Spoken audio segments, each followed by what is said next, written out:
Good afternoon. I'm Dr. Krista Grant, Clinical Associate Professor of Surgery.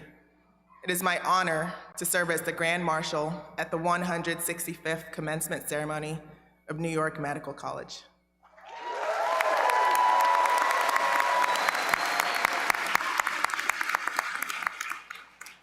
First, ladies and gentlemen, an announcement for all our safety. We're a large group gathered here, and we must all conduct ourselves in a manner that assures all of our safety. The Fire Marshal has the authority to halt commencement if we do not. Therefore, remember that a large number of professional photographers have been hired to photograph your graduates. Do not enter the aisles at any time to take personal photos or videos. Anyone who does so will encounter the many public safety officers, and they will be escorted out of the auditorium so that we can avoid a safety hazard. Thank you for your cooperation.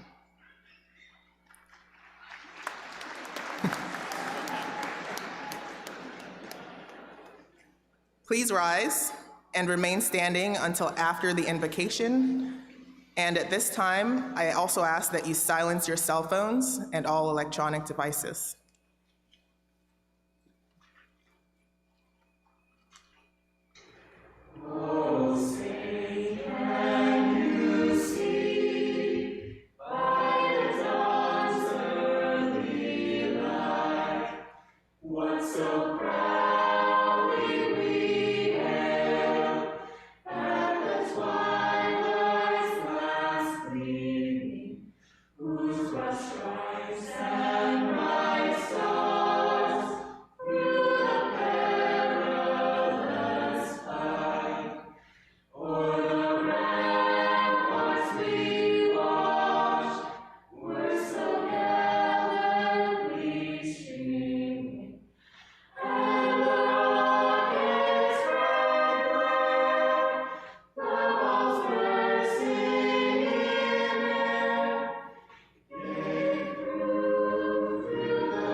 Reverend members of the clergy, Chairman Mr. Mark, members of the Board of Trustees, President Kadish, Chancellor Halperin, deans, officers, and faculty, the candidates are in their places. The New York Medical College commencement is now in session. Rabbi Moshe Krupka, Executive Vice President, Touro University System, will now offer the invocation.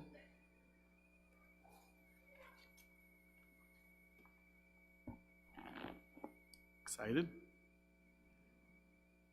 Just a moment of reflection before we begin our formal program. Avinu Shabbat our Heavenly Father, bless all those who have assembled here today to rejoice in the commencement exercises of the New York Medical College class of 2024. Almighty God, Rafei Chol Basar Mafli La'asos, you are the healer of all flesh, wondrous in your acts. We gather this afternoon as an academic community and as an extended Touro family to celebrate the achievements of these men and women who have accomplished so much. Before you stand the graduates of 2024, who stand at the dawn of their chosen careers to bring healing and comfort to your world. Men and women who have dedicated themselves to the great art and science of medicine and healthcare, a destiny, a noble mission. We ask that you bless and bestow health and prosperity on these candidates for graduation, and grant them the wisdom and compassion to make a difference in humanity. Dear God, these students have worked so incredibly hard. They have toiled long and grueling hours. They have endured sleepless nights to master the intricacies, the complexities, the frailty, and the wonder of your most precious creation, humanity. These students have been nurtured, trained, and mentored by distinguished and devoted faculty, not merely in the details of their science, but as Maimonides, a preeminent 13th century rabbinic scholar, physician, and revered communal leader, observed regarding physicians. They have been imbued with an inspired understanding, a reverence for human life. Dear God, we beseech you to shower your blessings upon the families of these students, the parents, spouses, children, and other dear ones who have been there for support and encouragement and have forfeited so much to ensure that these students succeed. Today, our hearts are filled with pride and joy as we gaze out upon you, the graduates, and grasp the talent, the scholarship, the achievement, and the promise you represent. May the Almighty provide you with every blessing so that you can each fulfill your own unique potential and destiny. We have great faith that all of you will continue to make a difference. May the Almighty provide you with every blessing so that each of you can fulfill your own unique potential and destiny. Amen. Mazel tov.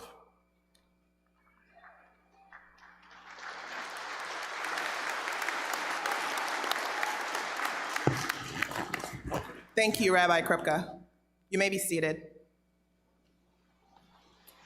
I'm pleased to introduce Mr. Joseph Mark, Chairman of the Board of Trustees.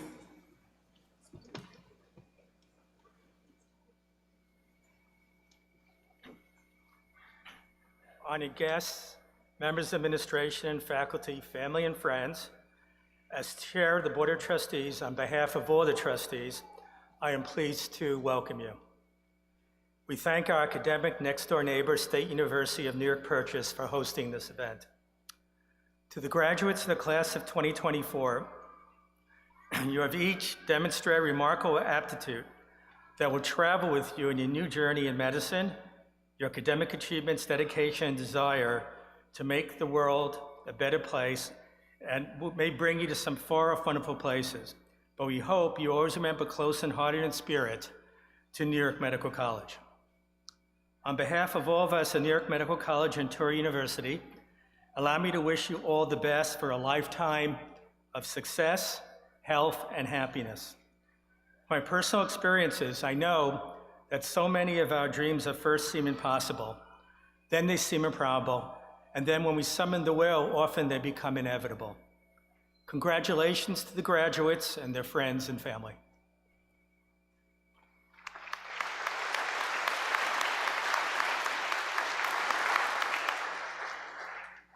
Thank you, Mr. Mark. We welcome to the podium medical student graduate Ashley Sachs, who will give the student address.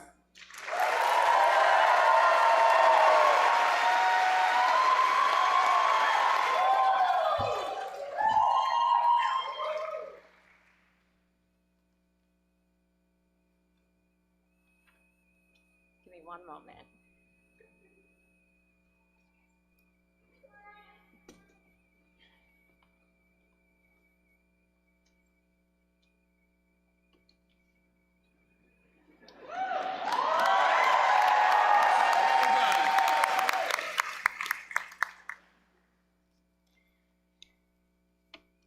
Welcome, everyone, and congratulations to the class of 2024 on this very special day.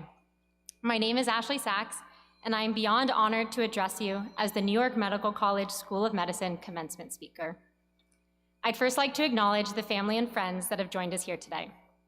I know I speak on behalf of all of us when I say we could not have done it without you. Medical school is a roller coaster, with many highs and lows and unexpected turns that seem to flip our world upside down. but you all have stuck with us each step of the way. You encouraged us, you cheered us on, and you believed in us when we didn't believe in ourselves. Mom, Dad, David, Michael and Hannah, Brittany, Spencer, and Dylan, you are the reason I am able to stand here today, and the same holds true for all of my classmates. So congratulations to you all too, and thank you. This is a moment we are celebrating together.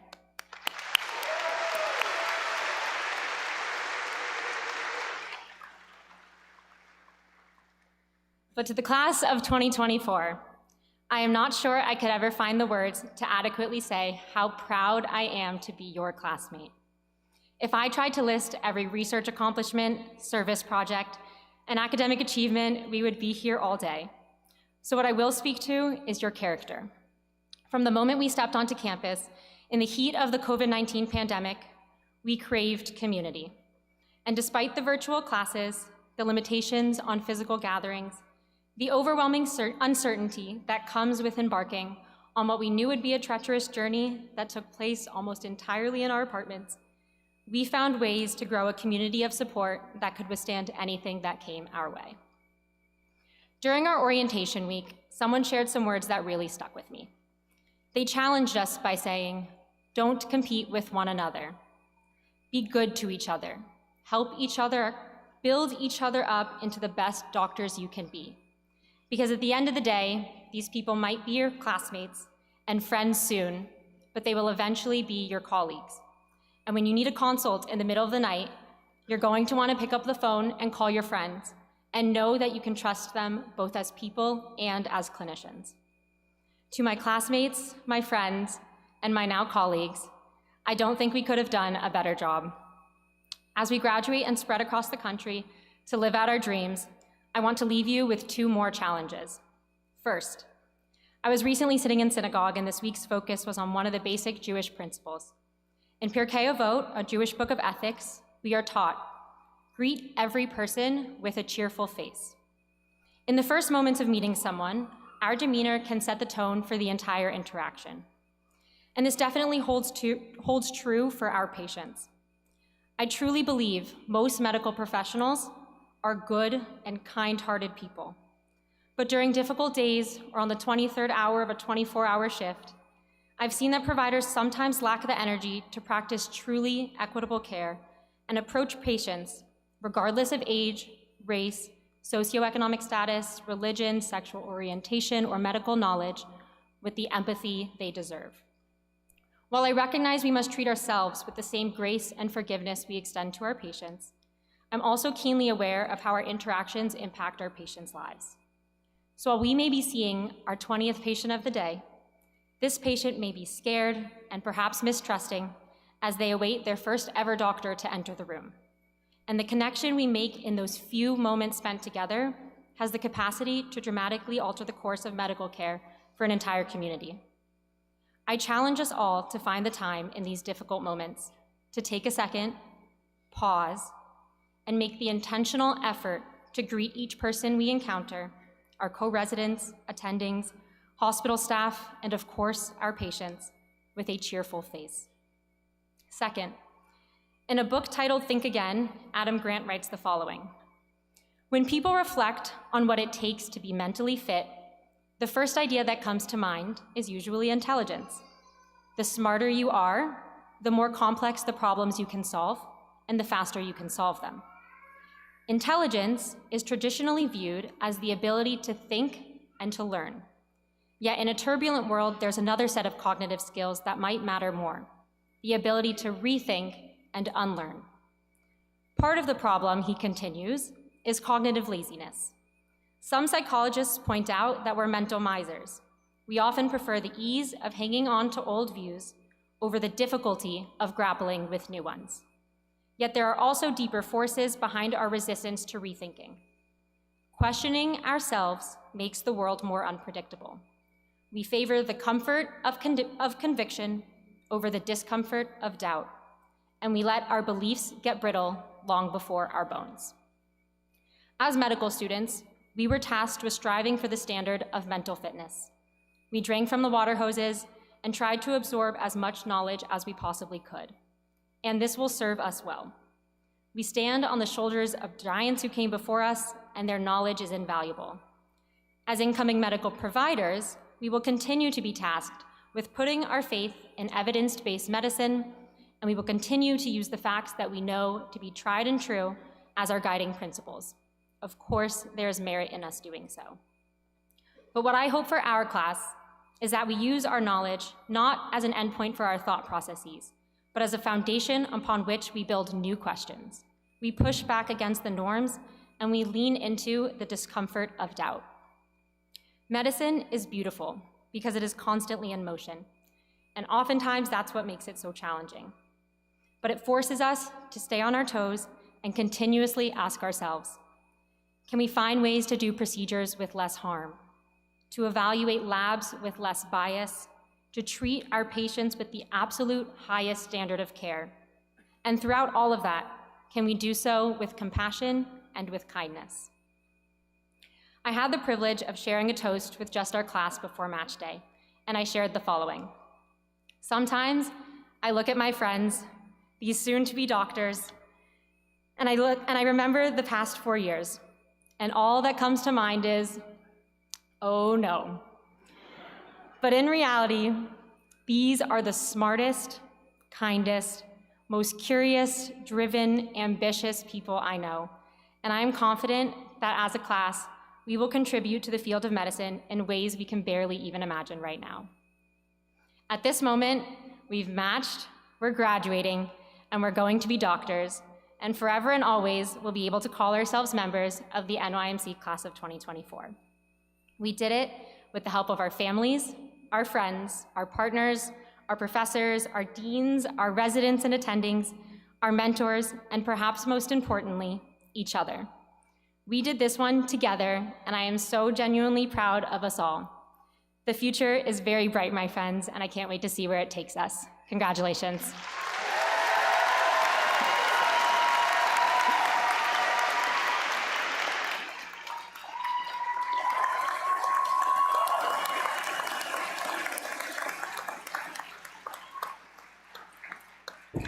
Thank you, Ashley.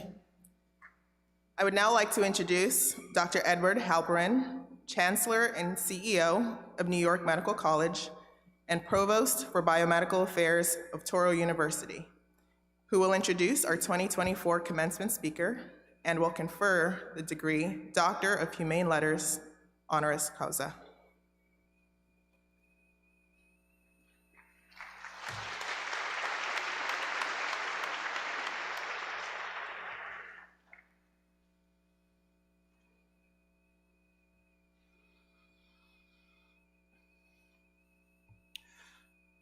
Will the faculty escorts for the recipient of the honorary degree please flank our honorary degree recipient, Professor Jan Galiepter, Chair of the Faculty Committee on Commencement, and Professor Laurie Solomon, Chair of the Department of Family Medicine.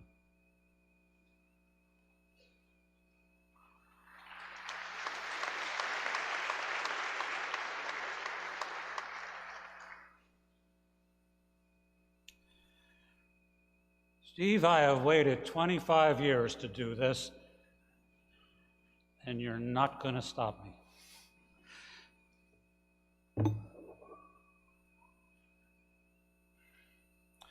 Whereas Stephen Cantor is the Executive Director of the Alliance of Academic Health Centers International, whereas his transformative vision and expertise are reshaping the essence of global academic health centers, whereas he is Special Advisor to the President and Chief Executive Officer of the Association of American Medical Colleges, whereas during his tenure as President and Chief Executive Officer of the Association of Academic Health Centers and of the AAHCI, Dr. Cantor pioneered groundbreaking initiatives in health security, cybersecurity, population health, and other areas of high impact for academic health centers.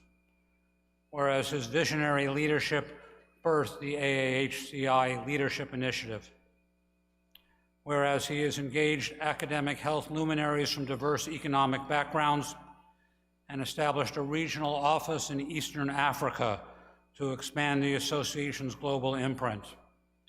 Whereas under his strategic guidance, the integration of the Sullivan Alliance to transform the health professions into the Association of Academic Health Centers in 2020 was a monumental step towards enhancing diversity within our nation's health workforce, especially among ethnic and racial minorities in academic health centers.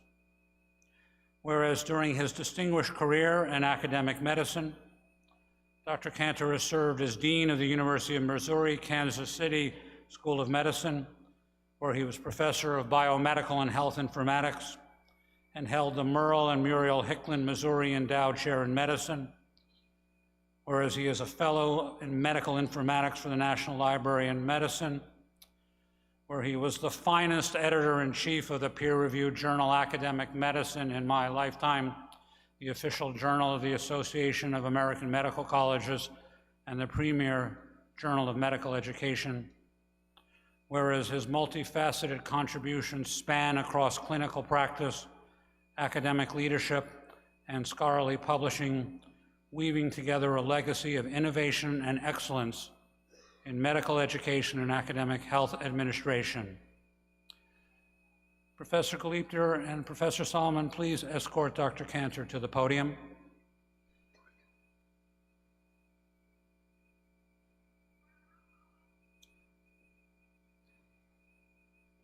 Please place the hood. In recognition of his leadership and devotion to academic medicine and global health care, New York Medical College bestows on Stephen L. Cantor, MD, the degree of Doctor of Humane Letters honoris causa.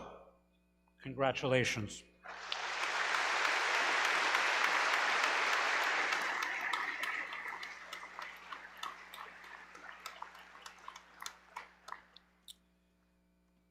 As the newest alumnus of New York Medical College, Dr. Cantor, we look forward to your address.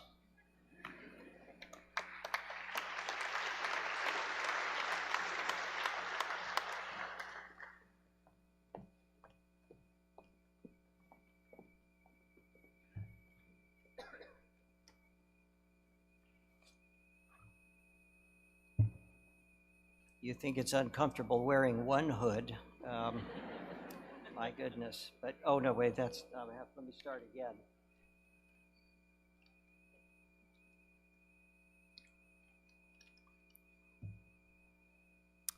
Thank you, Chancellor Halperin, for that lovely introduction. It's a special privilege to have a degree from New York Medical College. I'm deeply honored by this today.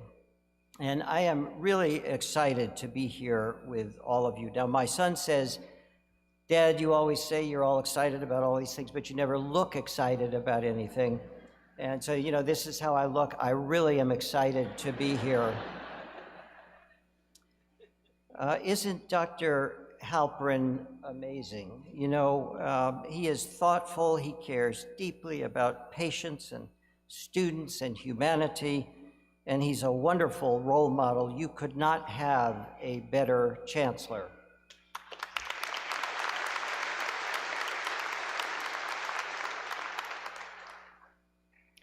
This is such a wonderful day. Graduates, you've made it through medical school, and here you are about to become real doctors. Wow. You've worked hard, and you've accomplished so very much during your time in medical school, and I know that your many successes are due in large measure to your own efforts. But graduates, let me remind you that success for many of you is due in part to a special group of people here today. That's right, your broke but happy parents. To all of you parents, I say thank you for the many sacrifices you made. Graduates, let me remind you that success for many of you is due in part to your spouses and partners, your children, your relatives, and special friends who have done so much for you. Their support and guidance have been vital to your high levels of achievement. And in the coming years, The love and friendship they offer will be among the most valuable assets you have. And graduates, let me remind you that your success is due in part to the fact that you are heirs to the long-standing traditions of the New York Medical College graduates who have gone before you. You are part of a rich legacy. Well, it's a wonderful privilege to be invited to speak with you on the occasion of your commencement, and now it's time for me to share some parting words of wisdom so that I can give you the very best advice. I've been listening to senior medical students around the country over the last few weeks, and since I've been on your campus, I've been listening to you. And specifically, I've been trying to hear your anxieties and concerns and questions that are surfacing as you experience the dawning of a new phase of your lives. And so I'll present to you now the top 10 questions and comments that I overheard from you, of course, along with my answers and advice.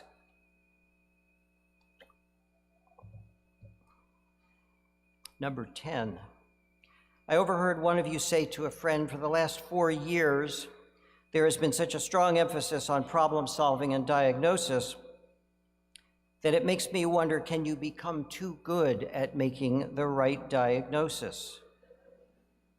My answer, yes.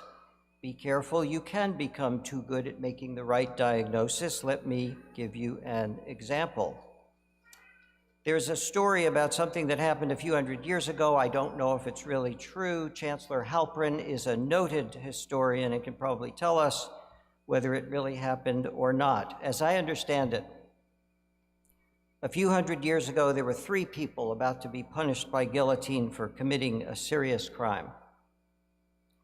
They were a pastor, a soldier, and a medical student. The pastor was called first. They put their head through the guillotine, looked up and said, "I have no fear, for I am a person of God."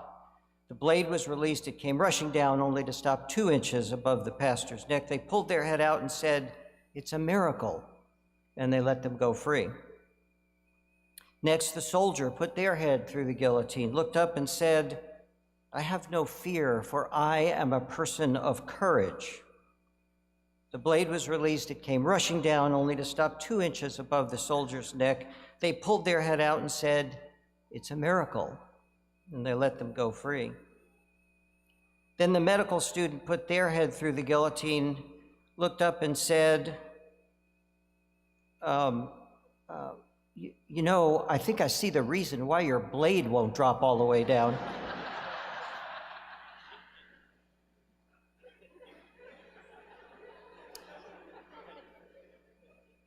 So be careful. You can become too good at making the right diagnosis, and you can become too focused on just getting the right diagnosis. Medicine, like life, is complex and subtle and nuanced, and the art of medicine calls upon us to consider context, timing, judgment, and the wholeness of what matters in each person's life and in every situation. Number 9, I heard many of you ask, what are the fundamental goals of medicine in today's world? My answer, the fundamental goals of medicine today are the very same goals that have been important for centuries: to promote health and well-being, to relieve suffering and pain, and of course, to save lives. Number 8, I heard some of you say, I don't really feel like I know enough to have an MD degree. My advice, well, don't say it after today. But at the same time, don't worry. This is a normal feeling, and it can help you if it motivates you to continually learn new things about the art and science of medicine. Number 7, I heard a few of you ask, what is the greatest privilege of being a doctor? My answer, that a fellow human being will grant you their trust. It is trust that lets you hear the intimate details of another person's life. It is trust that allows you to lay on hands and examine someone's body. And it is trust that enables you to be present at the most personal of moments. By virtue of your MD degree, you are granted the profound privilege of trust. You must do everything to promote that trust and nothing to subvert it. Number 6, I heard one of you say, "Is it true that I will have rhinorrhea and or diarrhea through most of my internship?" My answer, yes. But remember, your personal well-being is key to your success. Exercise often, get adequate sleep, maintain good nutritional habits. Remember to be good to yourself. Number 5, I heard a few of you question, do I know enough to be a good teacher? My answer, yes. Go forth and teach your patients how to get well. Teach the members of your community how to stay well. Teach your colleagues all that you learn, and of course, take good care in teaching your students. I remind my distinguished faculty colleagues that being a faculty member in a school of medicine is a special privilege, not only because people look up to us or seek our learned advice, but because it lays before us a remarkable opportunity, the opportunity to shape the future of medicine by teaching. Number 4,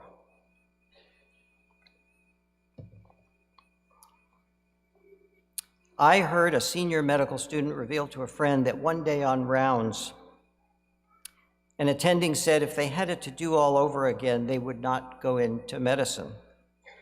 My response, I understand the pressures and stresses that we all see in the world today. I understand the significant stresses in our own field of medicine and in our very own hospitals and clinics. And I can see why that leads some people to question whether they would pursue medicine again. But I also know that in just the last 10 years, advances by our own physician scientists have revealed more about the human body than has been learned in all of history before that. And that progress is enabling physicians to do more for patients today than ever before in every area of medicine. That tells me that this is the best time ever to pursue a career in medicine. We need more doctors. And I'm so grateful to each of you for choosing to devote your professional lives to taking care of patients or doing research or teaching others or some combination of those endeavors. We need your intelligence, we need your passion, and we need you. Number 3, I heard several of you ask, is it true that I will never again need to respond to the question, how many ATPs are generated by one turn of the Krebs cycle? My answer, well, maybe, maybe not. The point to remember is only a deeper and more thorough understanding of the science underlying disease and wellness will lead us to new and better ways to prevent illness and to promote health. To illustrate, consider what would happen if right now we could wave a magic wand and provide health care to everyone who needed it at no cost. Well, we would solve some problems, but not all. People still would suffer the mental anguish of schizophrenia. People still would suffer the physical limitations of multiple sclerosis and arthritis. And people still would die prematurely from cancer and trauma.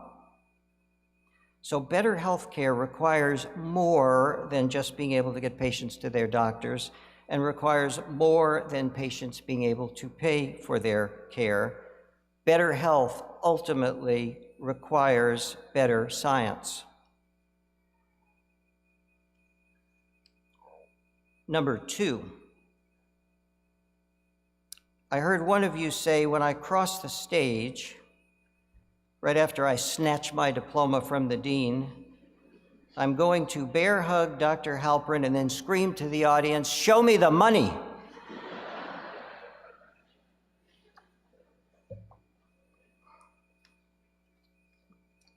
My advice doesn't sound like a very good idea.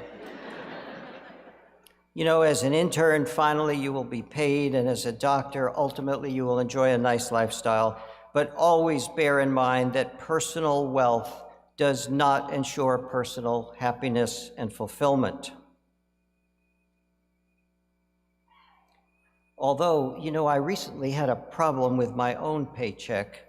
I'm not sure I should bring it up here, really, but maybe you can learn from what happened to me. A few months ago, I received a paycheck with an extra $100. I didn't mention it to anyone.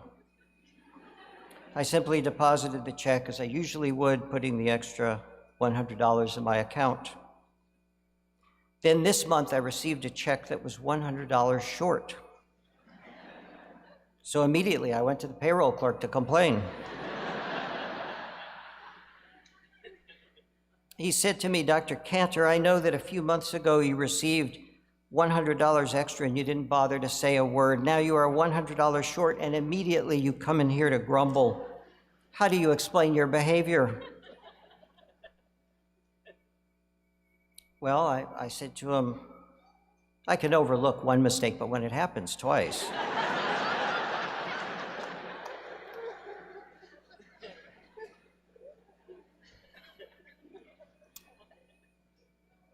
And the number one thing that I heard almost all of you say was, "I can't wait to graduate." Then I won't have to say to each patient, "Hi, I'm the medical student on the team." Finally, I will be able to say, "Hello, I'm your healthcare provider." My advice: always remember that providing healthcare is only one aspect of being a physician. As physicians, we are healers, helpers, carers, advocates for the sick, and advocates for the health of all. And we do this as we strive to be ever wiser scientists and humanists. So use the degree you have earned. Tell your patients you are their doctor. Well, graduates, that concludes my advice to you. You will be students for just a few more minutes, and then after some pomp and circumstance on this very stage, you will become our newest colleagues, you will be doctors, and you will be members of the medical profession. And soon after that, although it will be bittersweet, it will be time for us to go our separate ways. As you begin this new part of your journey, I want you to know that our confidence in you is great, and our hopes for you are alive with promise. Thank you for choosing medicine. It has been wonderful to be here with you on this very important day. I extend my warmest and heartfelt congratulations to each of you. I wish you Godspeed. Thank you.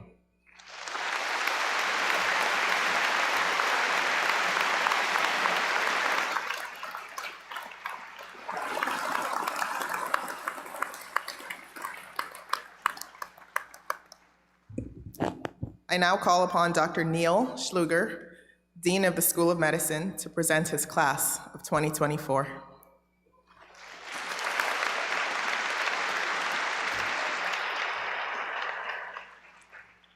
Candidates for the degree of Doctor of Medicine, please rise.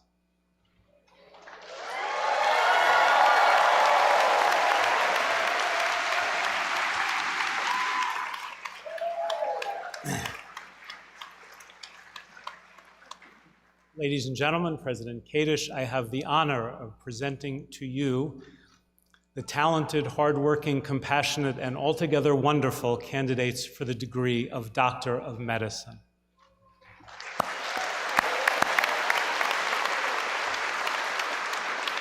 You may be seated.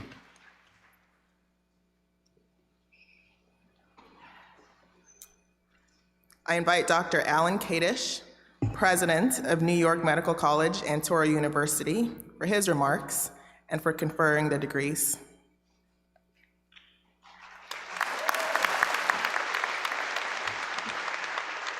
Thank you very much, Dr. Grant.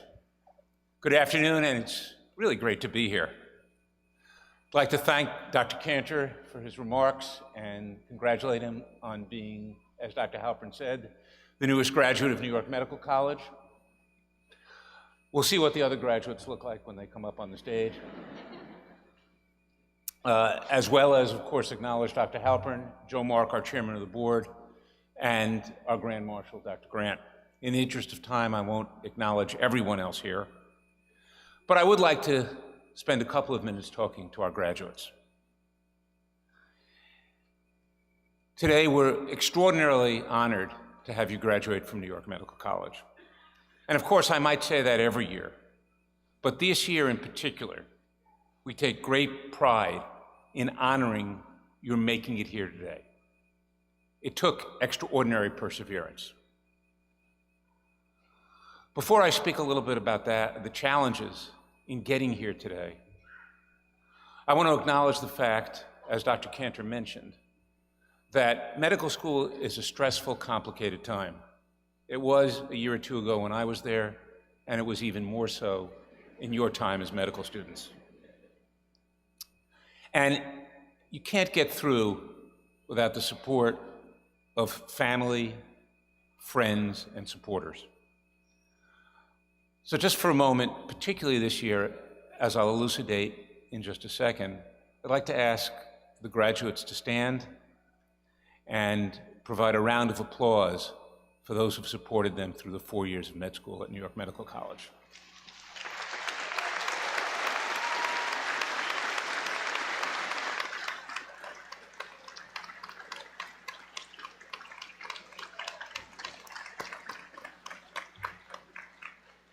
Thank you. It's true with every graduating medical school class that those who support you are important.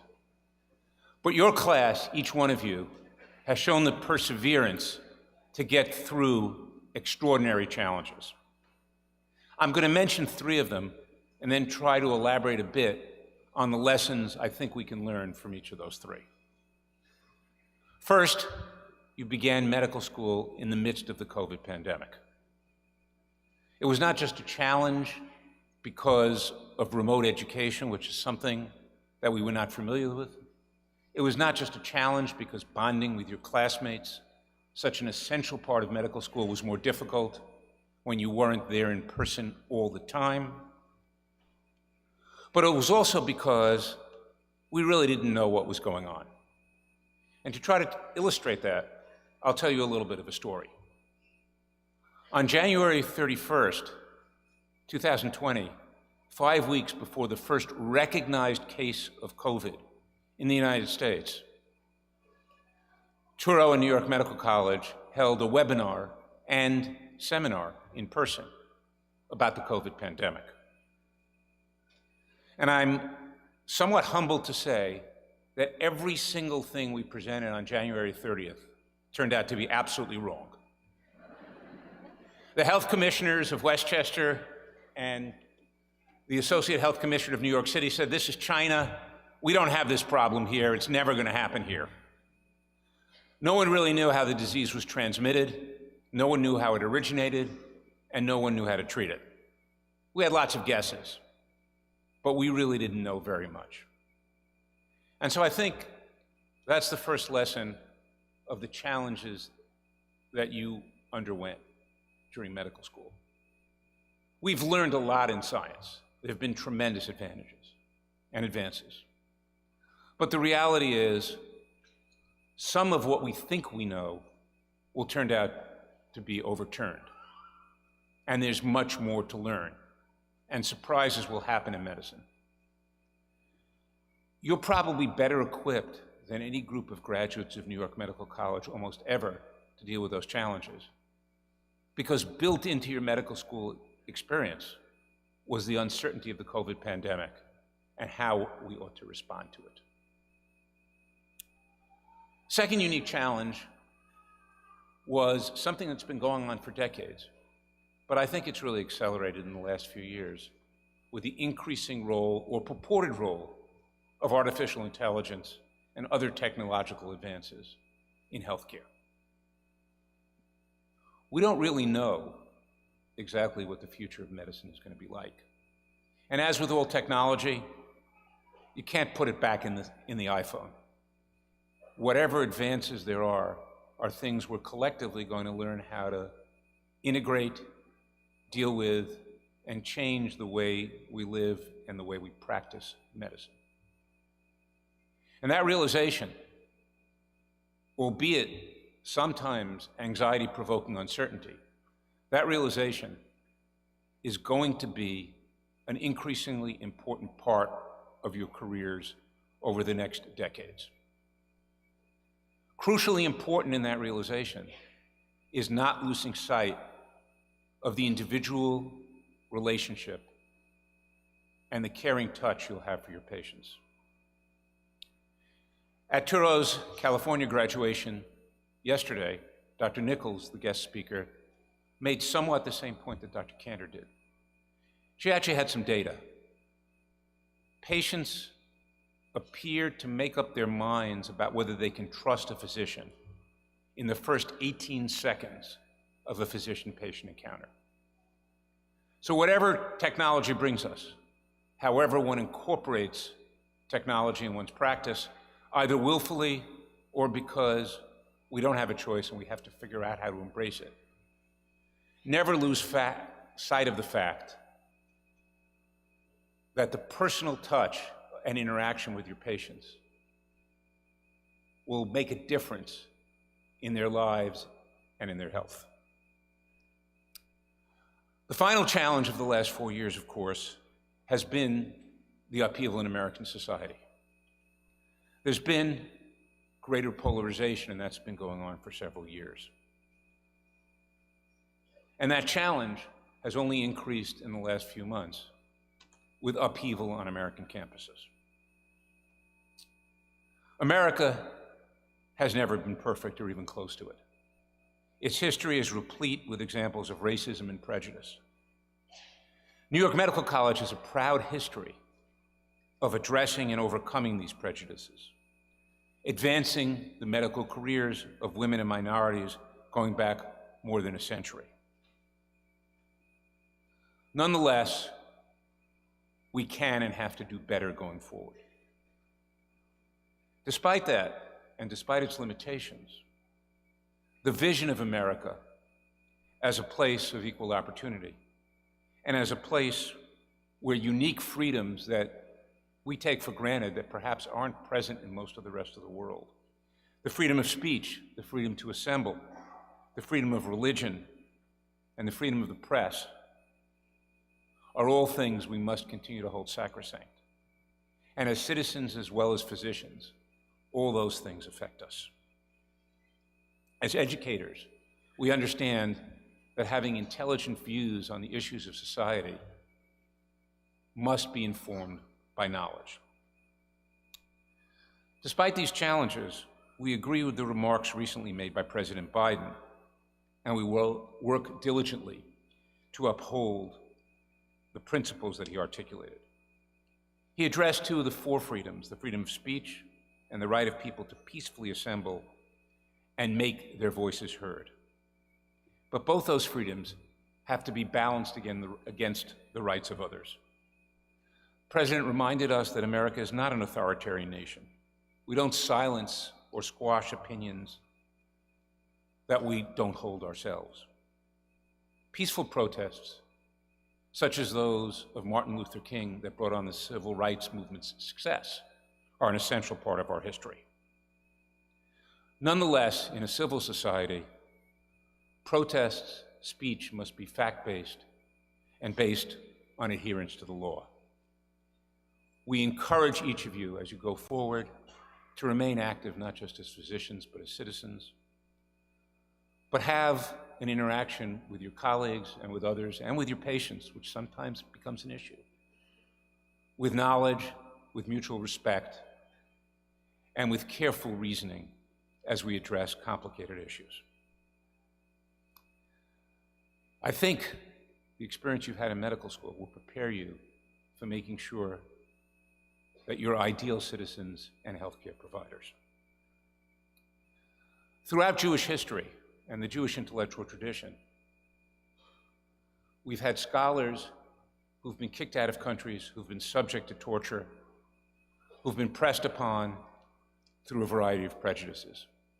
And through all of those, many of those scholars kicked out of Spain and then Portugal, ending up in Amsterdam, have written textbooks that have survived for several centuries. Despite the outside influences that we've talked about, potential pandemics, unrest in society, anxiety about the change in technology, I urge each of you not to lose focus on the fact that as physicians you have a unique privilege as well as a unique responsibility, and continue to work to make the lives of your patients and the science we all hold dear better despite those distractions. You've worked hard to reach here today, and I'm incredibly proud that each one of you has shown the perseverance to make it. All of you in the future will, to be some extent, looked on as role models. Take that seriously and make us proud, as I know you will do. And finally, I welcome each of you, along with Dr. Cantor, as alumni of New York Medical College and Touro University. I know you'll be successful and we'll be honored to see you again in the future. Congratulations, class of 2024.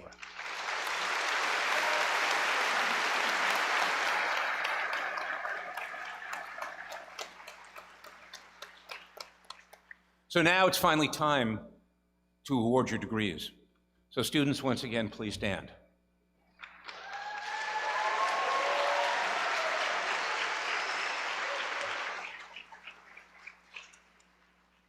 Upon the recommendation of the Dean and faculty of the School of Medicine, and by virtue of the authority vested in me by the Board of Trustees of New York Medical College and the Board of Regents of the University of the State of New York, I confer upon the class of 2024 the degree of Doctor of Medicine with all the rights, privileges, and obligations that relate to it. Congratulations, graduates, doctors.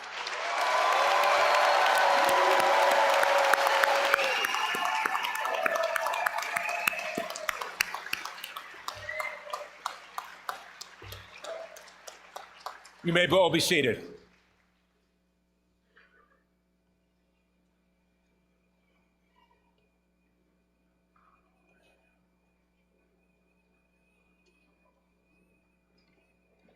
In just a moment, we'll begin calling each of the graduates up to individually receive their diplomas.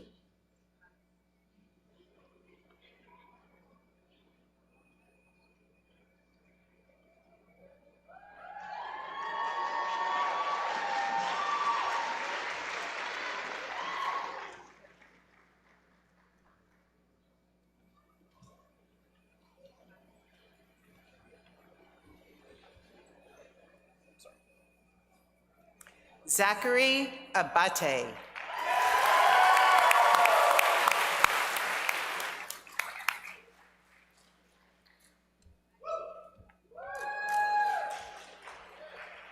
Joanna Maria Abuizi.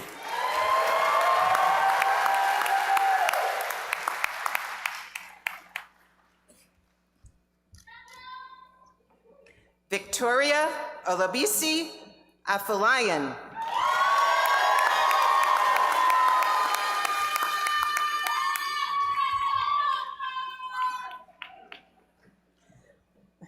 Syed Asim Ahmed.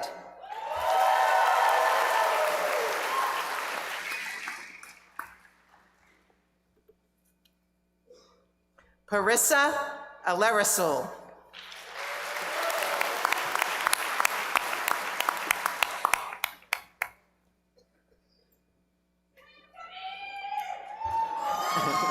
Samir Ali.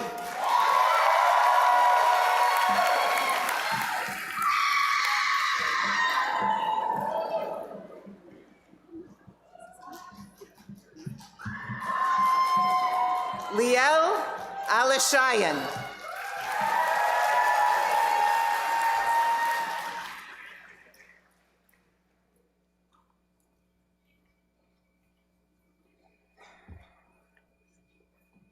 David Philip Alper.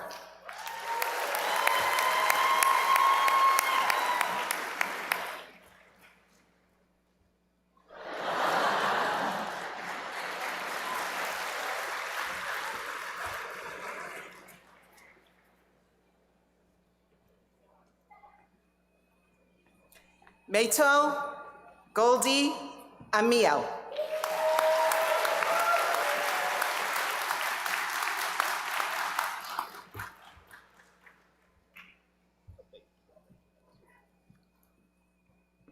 Arjun Ashok.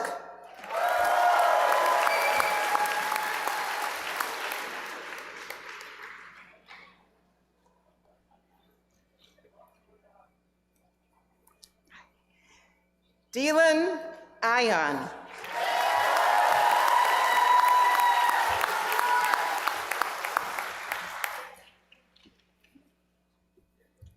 Meto Babajanian.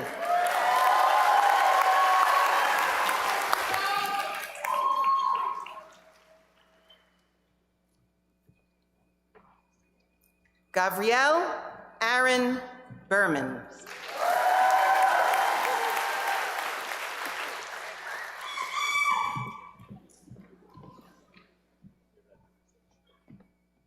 Moses David Beebe.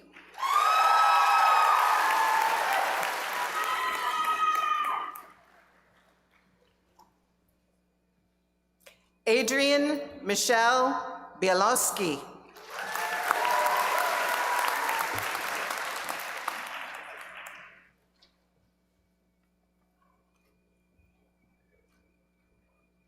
Rose Birnbaum.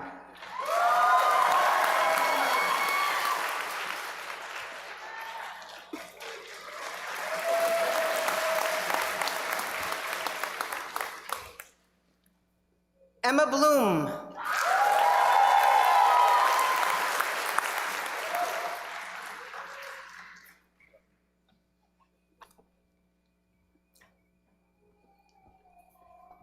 Alexandra Brennan.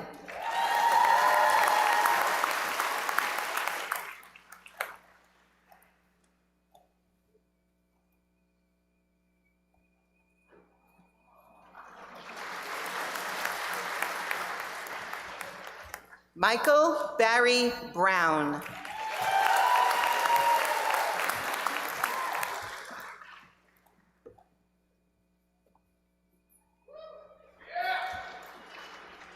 Martina Brzezinski.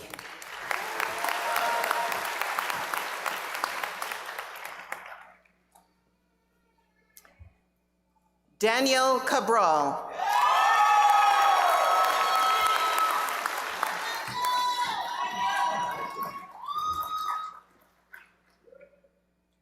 Andre Jr. Calixte.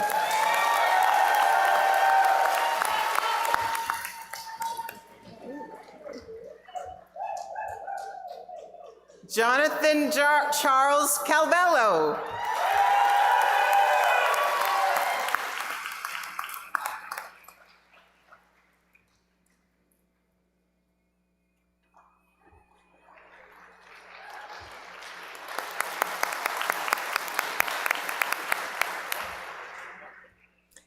Lianza Carrero Trapp.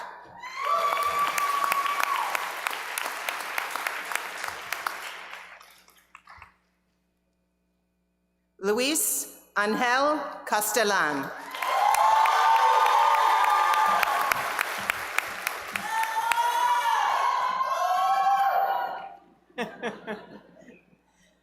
Zhaoyu Chen.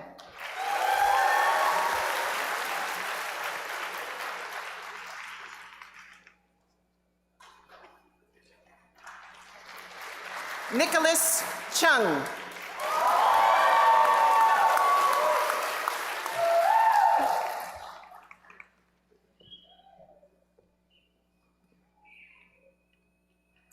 Navina Chidaniti.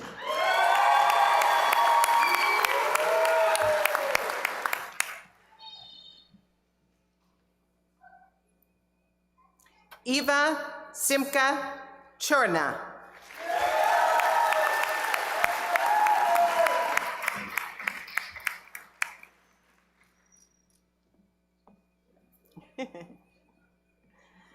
Junyoung Chung.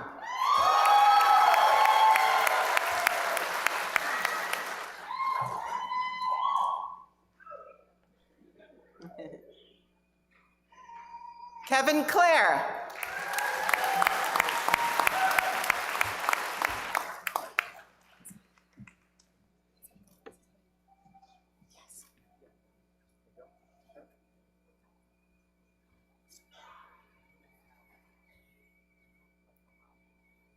Megan Stark Claypool.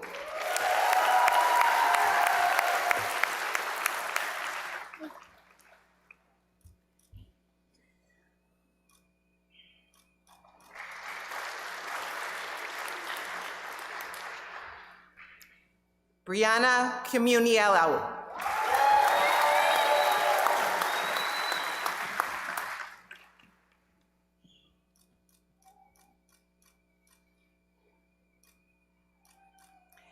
Matthew Joseph Conlon.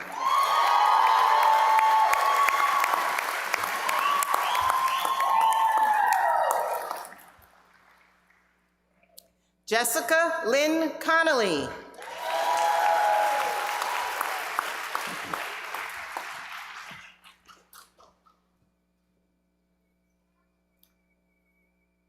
Joseph Treston Conti.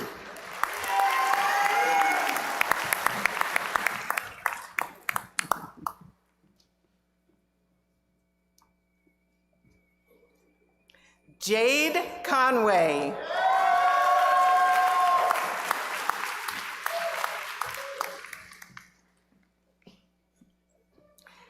Natavia Crandall.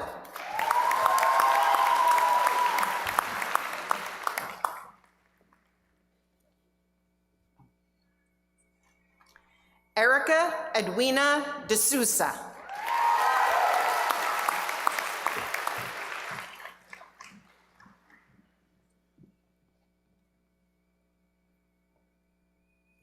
Daniel Armand Durkin.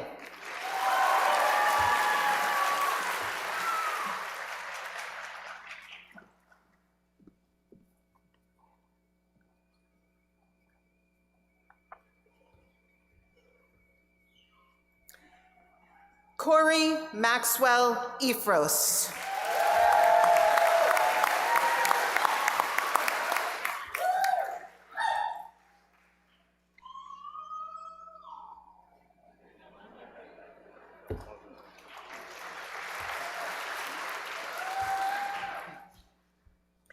Elon Fleischer.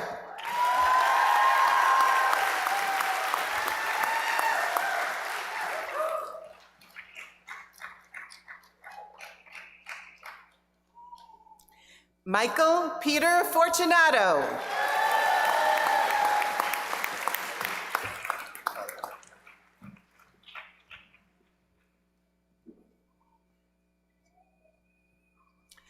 Christian Michael Gabriel.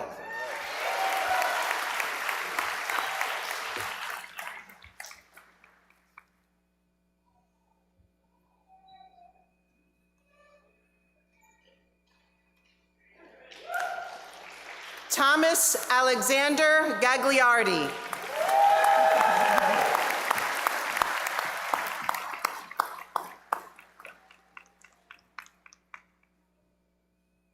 Aditya Rajkumar Gandhi.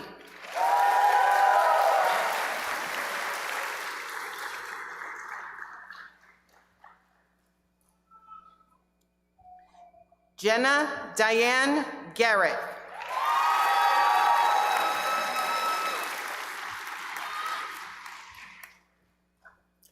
Omar Ryan Ganem.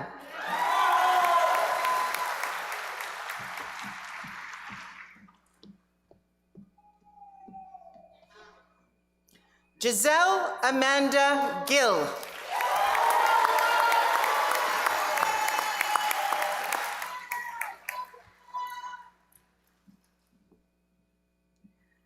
Justin Guadarrama Imoto.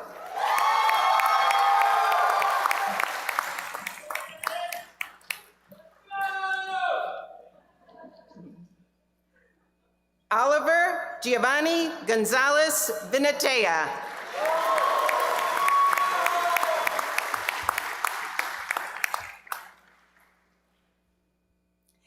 Victor Manuel Gordillo.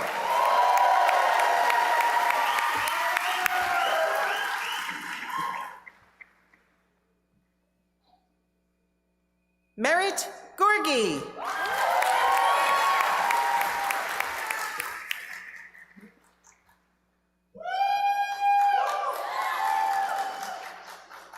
Jillian Leah Grafman.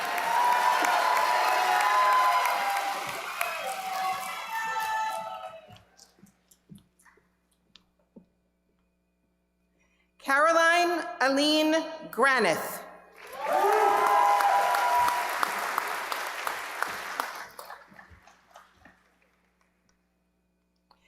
Andrew Ryan Grant.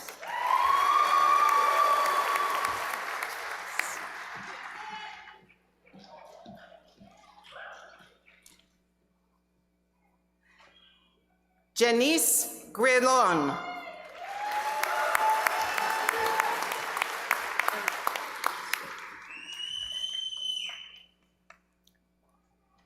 Sophie Ginna.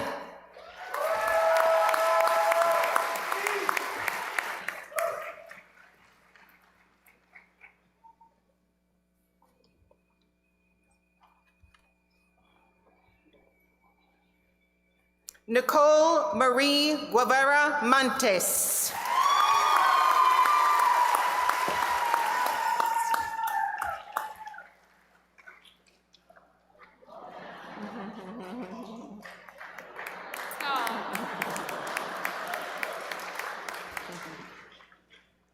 Wasif Hassan.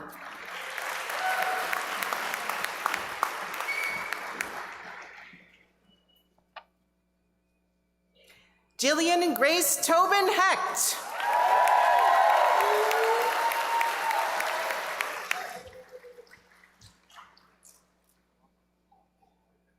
Carrie Hinchman.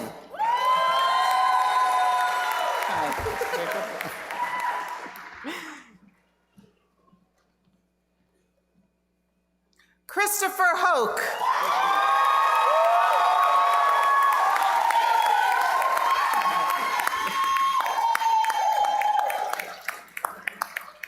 Dylan James Holzgruber.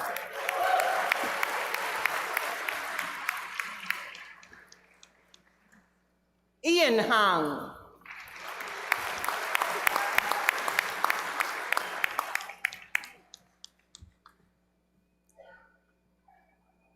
Soni Anika Hussein.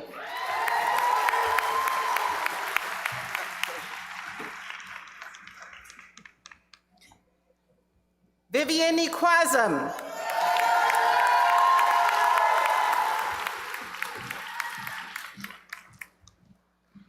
Jenny Ingracia.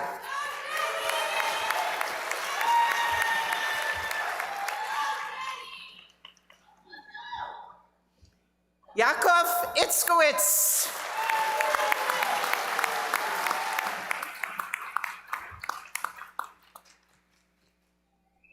Hadijatu Jalwa.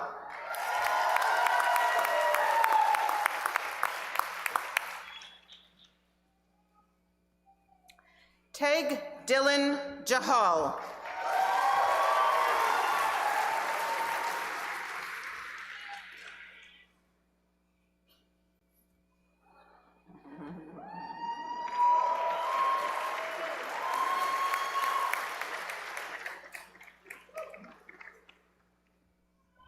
Deepak Thomas John.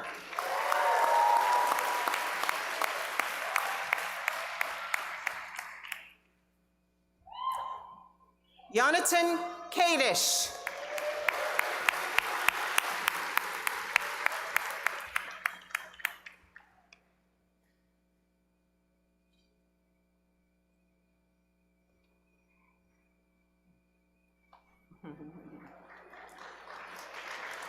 Bardia Kandaroo.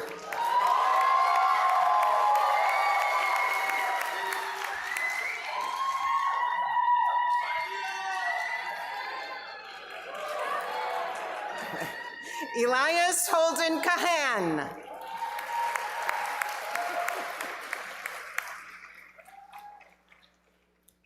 Chloe Elizabeth Kalish.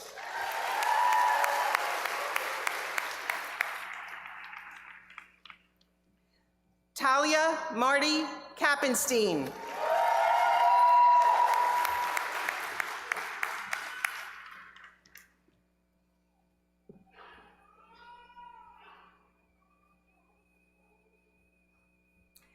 Christopher Dean Catchis.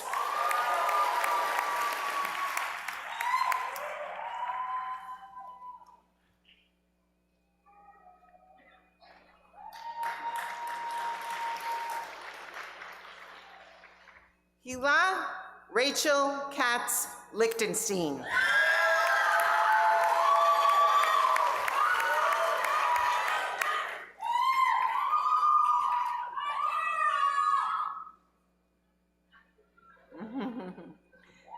Isha Sharjeel Khan.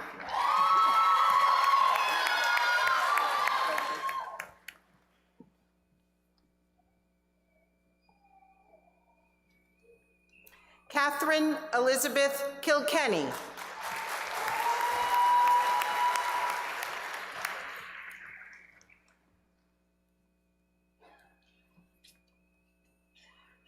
Nami Kim.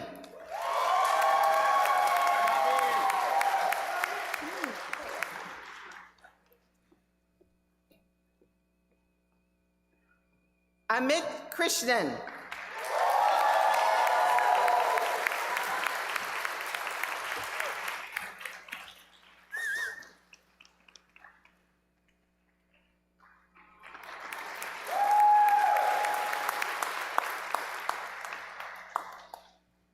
Anita Krishnan.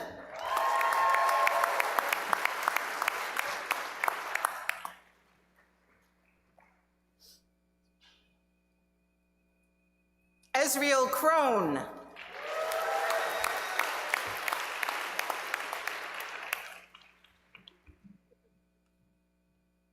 Ethan Krug.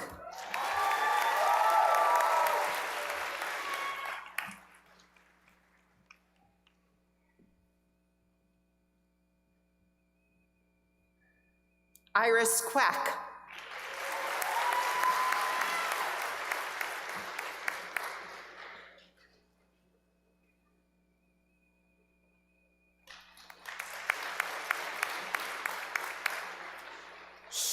Sean Manuel Lartigue.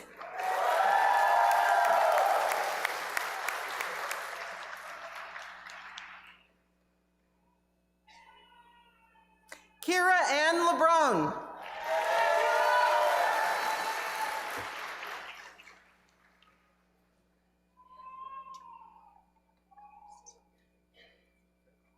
Yes. Michael Robert Leone.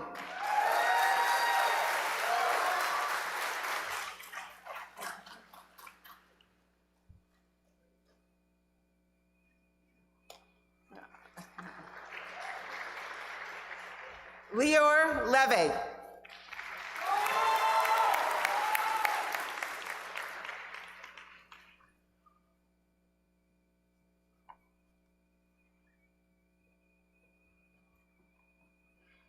Dong Di Lin.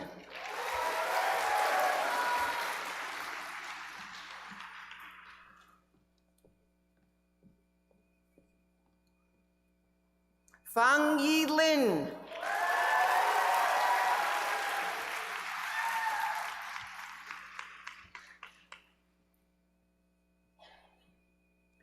Catherine Megan Lowe.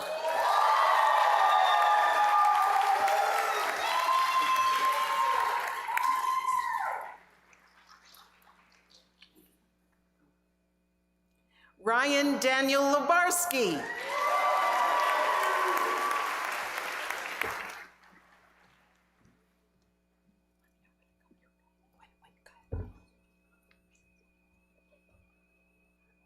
Aiden Kwang Loy.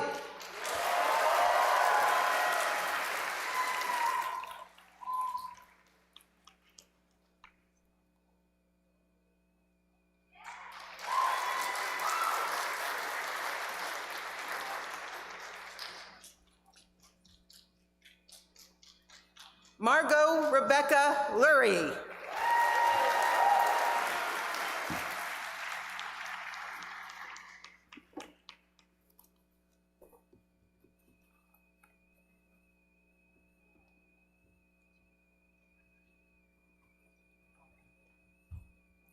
Hao Chin Ma.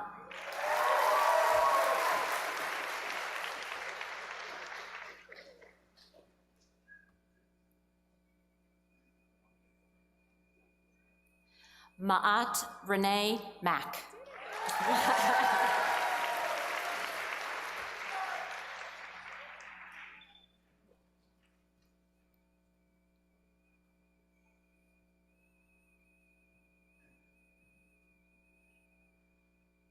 Margaret McGovern.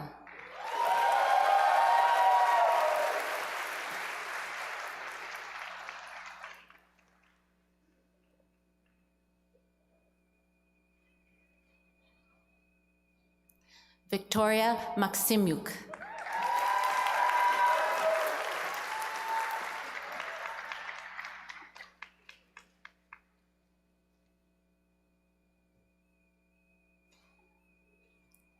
Sarah Hasai Manelli.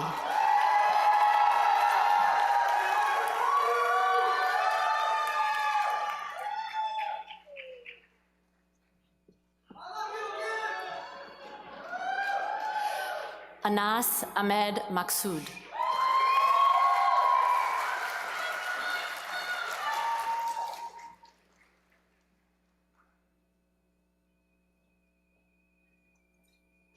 Danielle Mariah.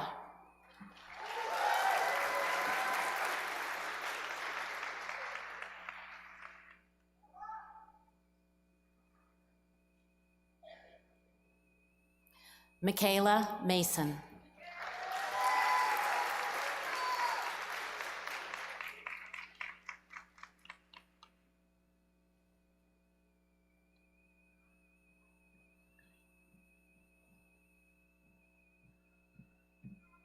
Yanal Hussein Matari.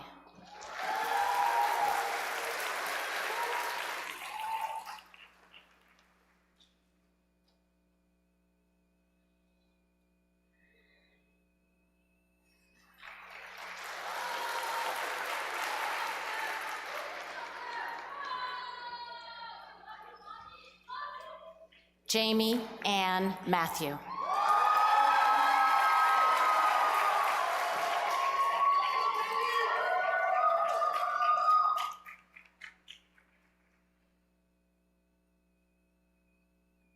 Shay McGrinder.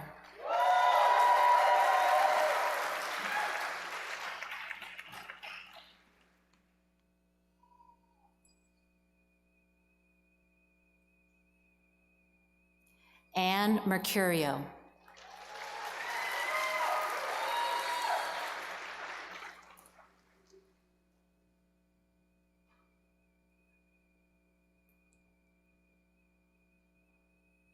Ari Mermelstein.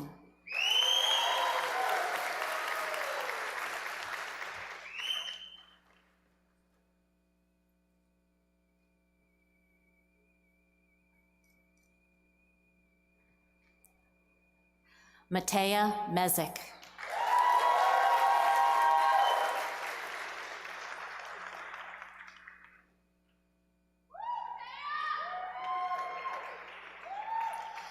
Tiffany Ming.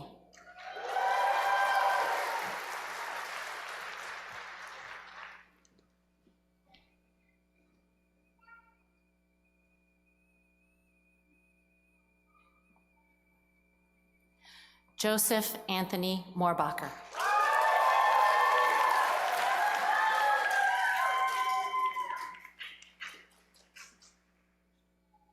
Emmanuel Mordechaiv.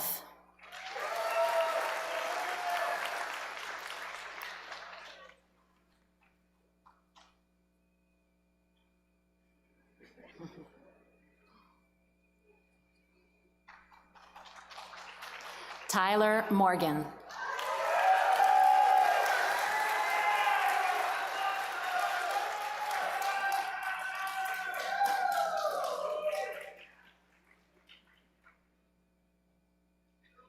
Alexandria Nafchi.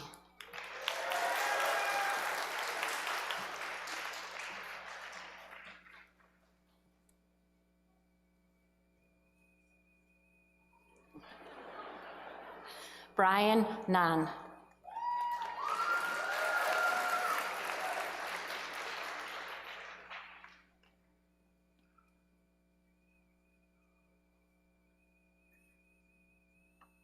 Terry Van Ween.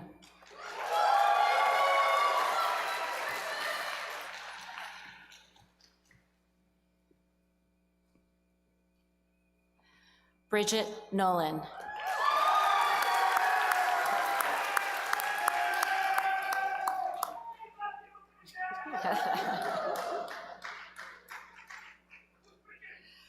Messiah Ogaro.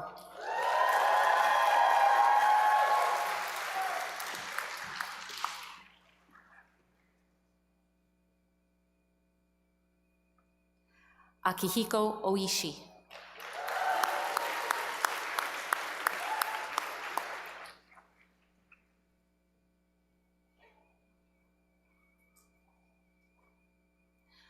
Carl Joseph Pallid.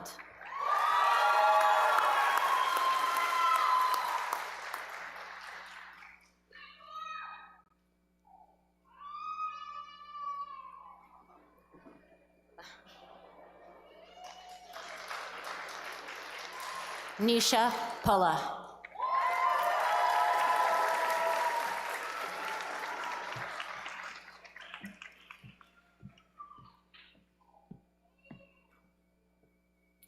Priyanka Patel.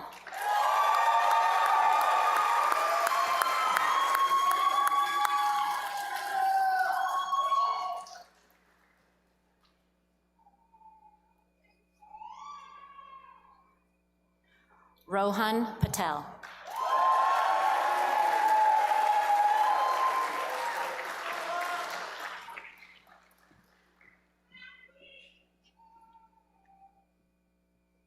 Saral Patel.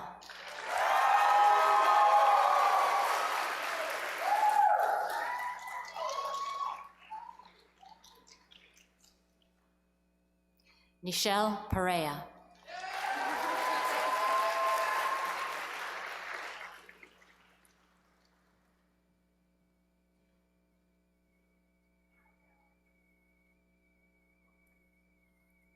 Dina Phillips.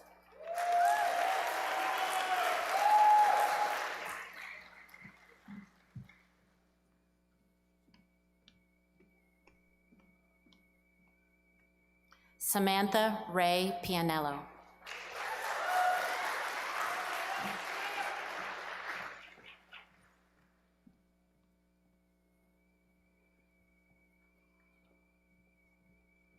Marielle Pressler.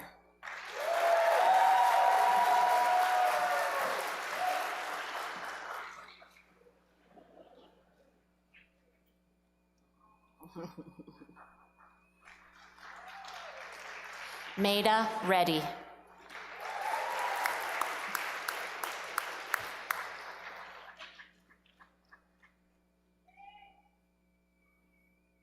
Bessie Meiling Roca Lore.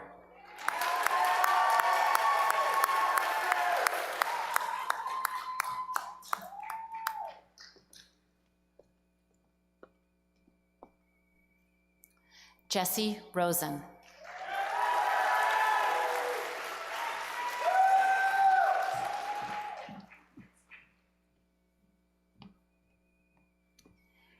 Katie Roster.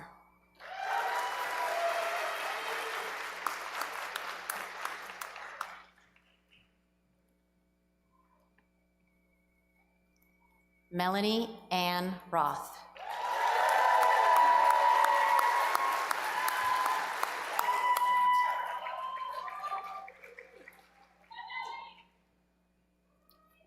Sarah Rose Rubino.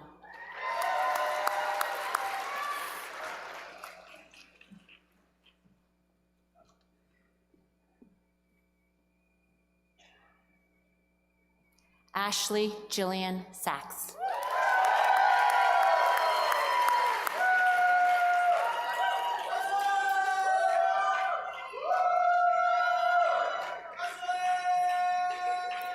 Sina Sadeghi.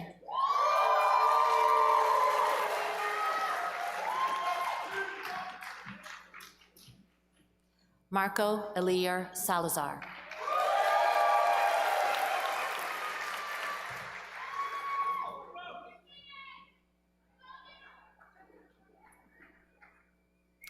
Tranpreet Kaur Sasson.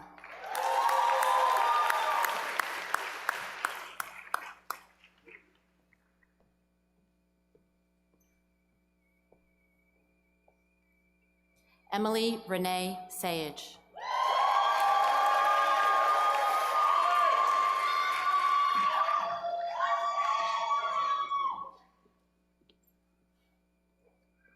Talia Siegel.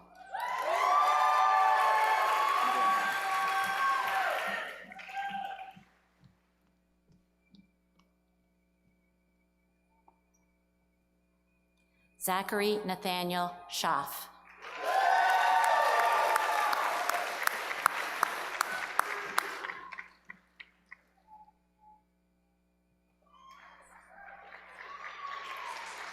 Sonali S. Shah.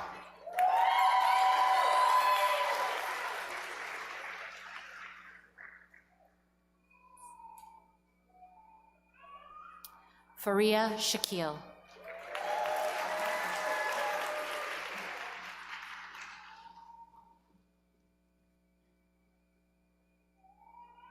Ariel Zev Shur.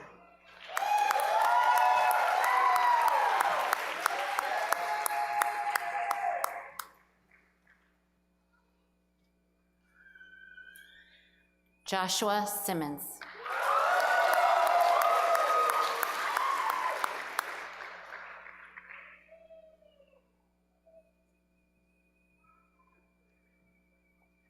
Gurvinder Singh.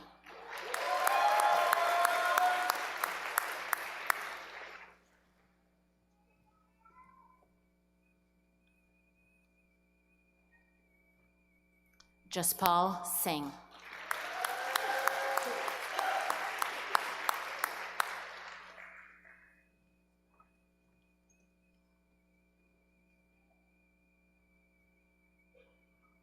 Sarah Stephanie Alexandria Smith.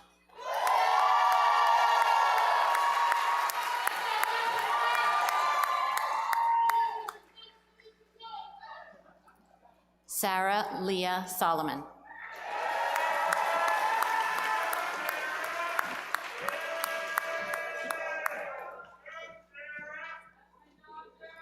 Lily Ann Spellman.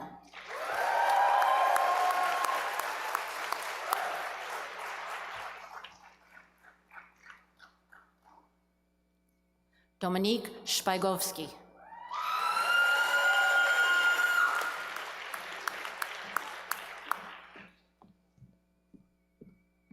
Rebecca Starkman.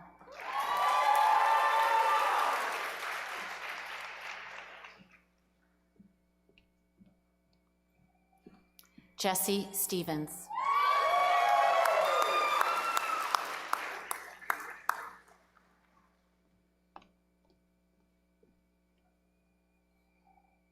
Naftali Stern.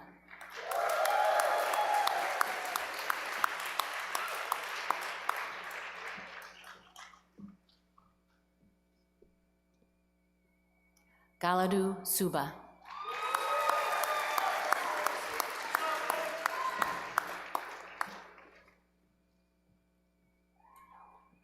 Timothy Joseph Sullivan.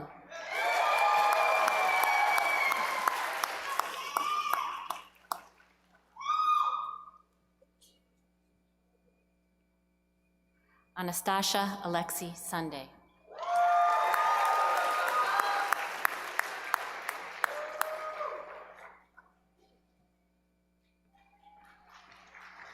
Ethan Andrew Swartz.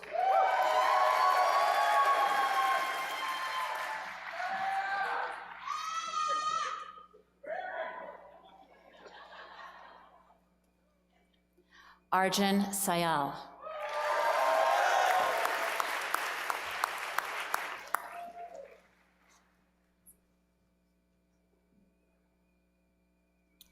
Chair Jingzhao Tang.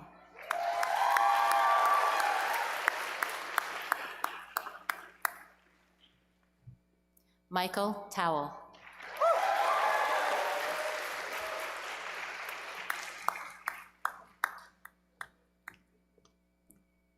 Akash Thakur.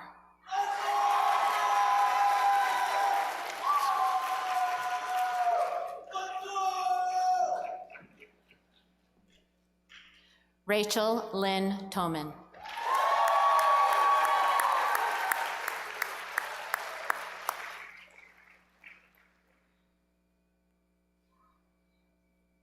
Hugh Gordon Thompson.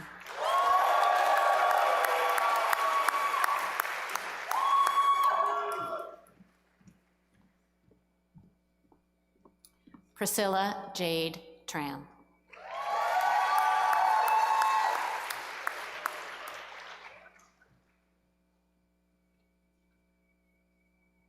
Kamreen Varghese.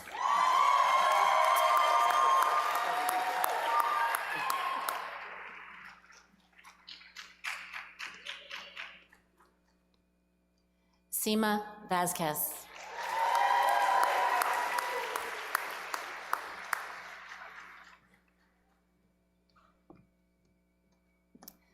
Nicholas Vincent Vecchio III.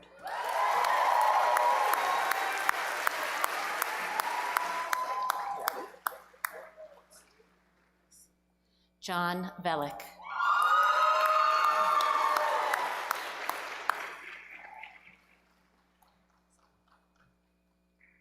Arsha Reddy Venkat.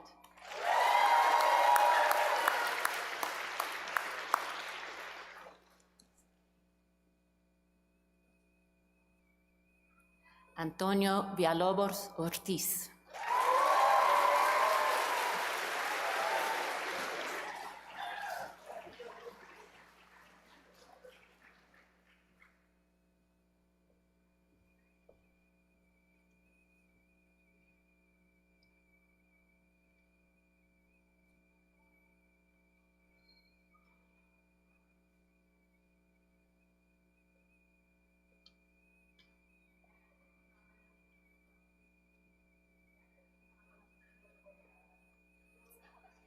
College, I'll start again, sorry.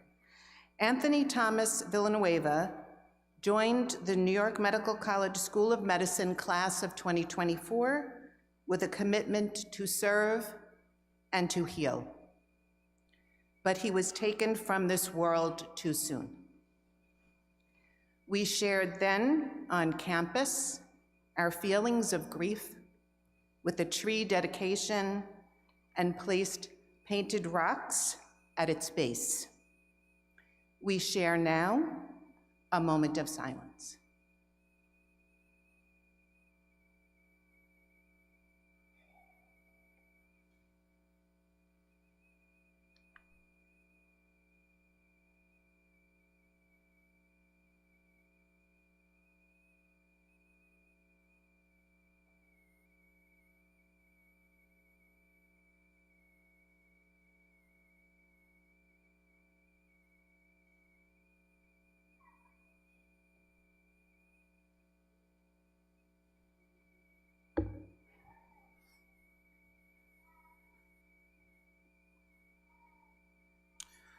New York Medical College, Certificate of Recognition. Anthony Thomas Villanueva was a member of the New York Medical College School of Medicine class of 2024. Insofar as his life was tragically cut short during his second year of medical school, and acknowledging his potential as a physician, therefore, under the authority of the Academic Affairs Committee of the Board of Trustees of this college, the Certificate of Recognition is awarded at the May 2024 commencement exercises of the School of Medicine to be presented to his family in recognition of the esteem in which he was held by this college and his classmates, and so that his name may be recorded in the commencement program of this school.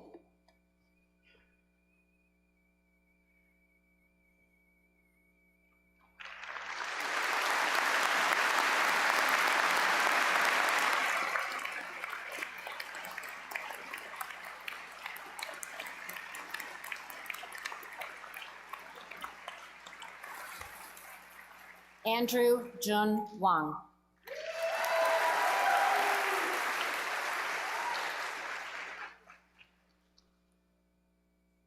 Christian Wang.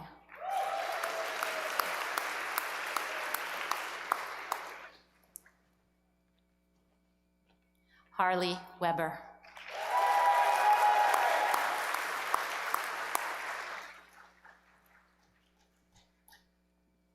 Jacqueline Wecht.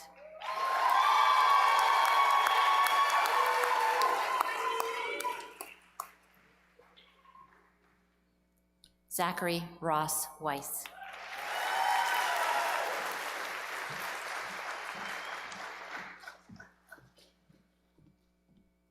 Lauren Elizabeth Williams.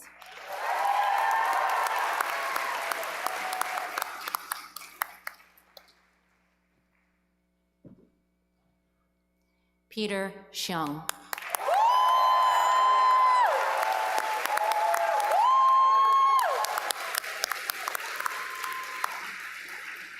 Katie Yang.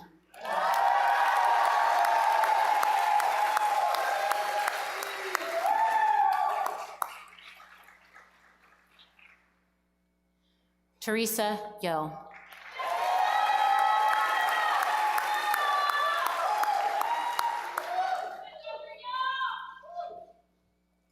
Elon Zebrowitz.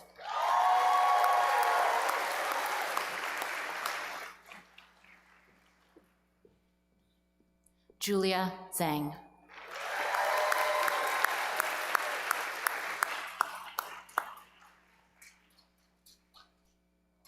Patricia Zhao.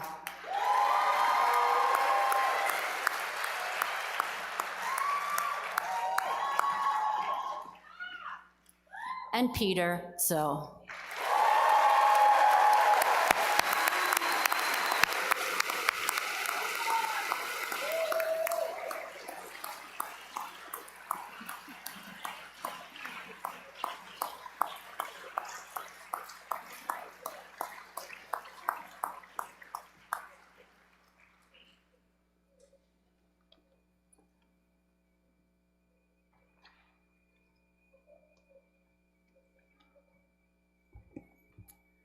The Hippocratic Oath will be administered to the graduates of the School of Medicine by Dr. Neil Schluger, Dean of the School of Medicine.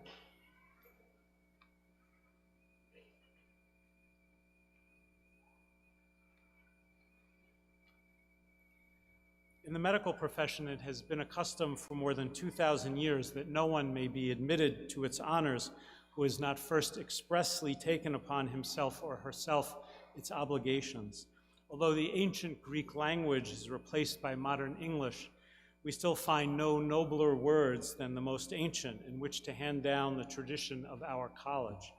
The version of the Hippocratic Oath we recite today is a modification of the ancient Greek original, having been revised in a manner consistent with modern points of view. Therefore, on behalf of your elders, I call upon the candidates for the degree of Doctor of Medicine to take, as we have taken before you, the oath attributed to Hippocrates. Will the candidates for the degree Doctor of Medicine please rise and repeat after me? I also invite any physicians in the audience who wish to reaffirm and retake the oath to also rise and join us in repeating after me. I do solemnly swear by whatever I hold most sacred, that I will be loyal to the profession of medicine and just and generous to its members.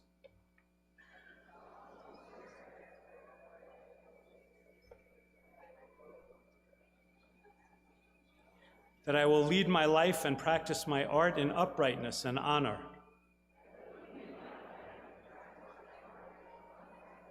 That into whatsoever home I shall enter, it shall be for the good of the sick and the well to the utmost of my power, and that I will hold myself aloof from wrong and from corruption and from the tempting of others to vice.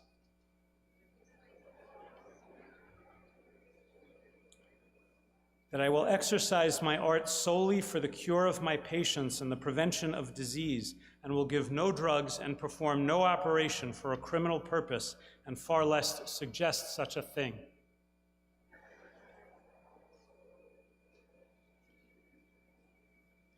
that whatsoever I shall see or hear of the lives of men and women which is not fitting to be spoken, I will keep inviolably secret.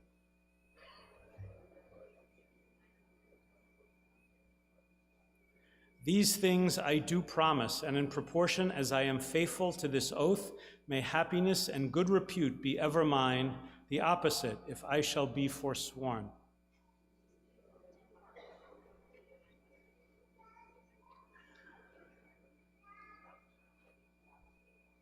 Congratulations to the class of 2024. You may be seated.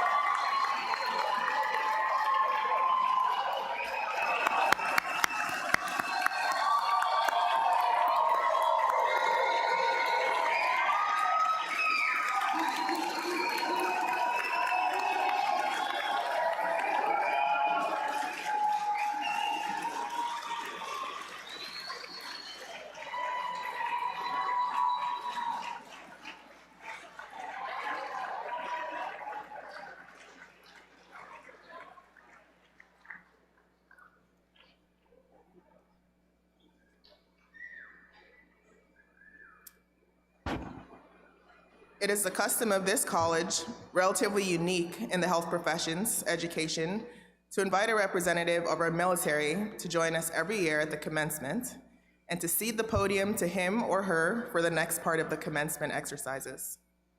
It is uniquely American that our military does not swear an oath of office to emperor, king, queen, president, or prime minister, but instead swears to defend and protect the Constitution of the United States against all enemies, foreign and domestic. This year, 2 recipients of the MD degree from the School of Medicine will be commissioned as medical officers of the U.S. Air Force and Army.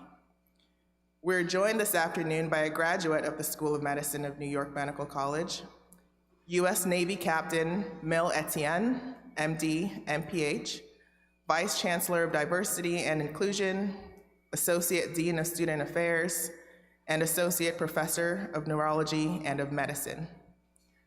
Dr. Etienne founded and directed the epilepsy, EEG, and autonomic programs at the Walter Reed National Military Medical Center from 2009 to 2012.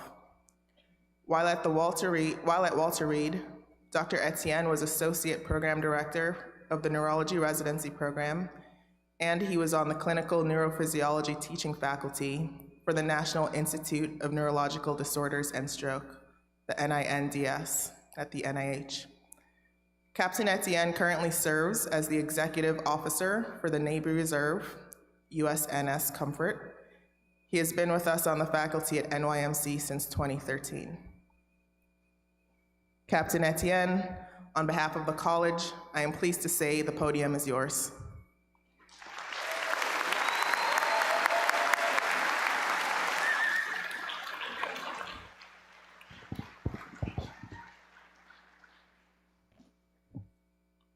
After graduating from New York Medical College, 2 of our graduates will move on to careers in the armed forces.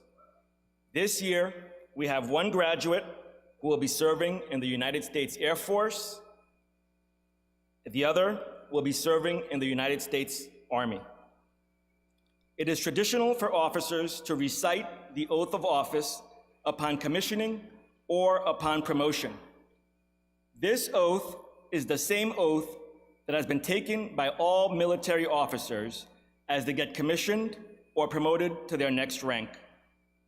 This oath is similar to that taken by public servants like members of Congress, the United States Supreme Court, the President and Vice President of the United States. They are similar in that they all swear to defend the Constitution of the United States. After they take this oath, take notice that this oath is not to an individual, but rather to the rule of law of the United States of America. Here at New York Medical College, it has been our custom to have the officers take the oath of office at these commencement exercises on the main stage. At this time, I would like to ask the following graduates to join me on the dais in their military uniforms. Dr. Brianna Comuniello, Captain, United States Army. Where's the flag?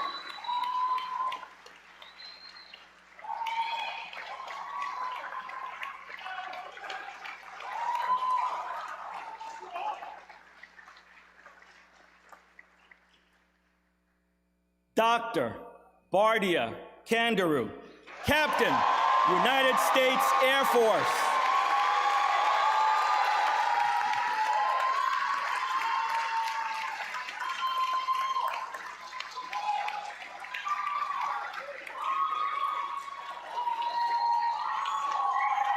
All right.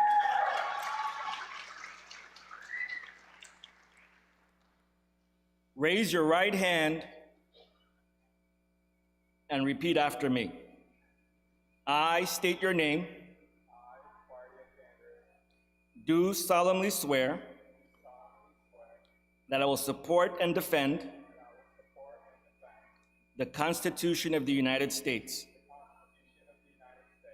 against all enemies, foreign and domestic, that I will bear true faith and allegiance to the same, that I take this obligation freely without any mental reservation or purpose of evasion, and that I will well and faithfully discharge the duties of the office on which I am about to enter. So help me God. Congratulations.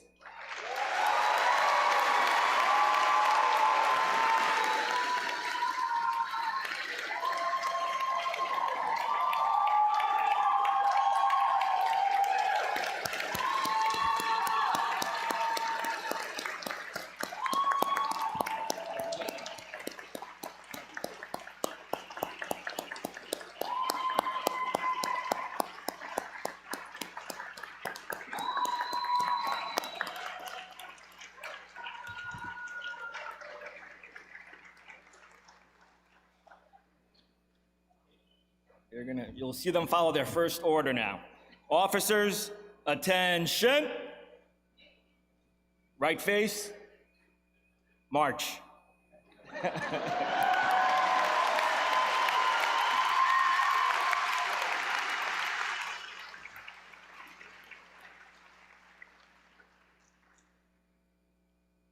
Thank you, Captain Etienne. I invite Dr. Halpern back to the podium for the concluding charge to the graduates.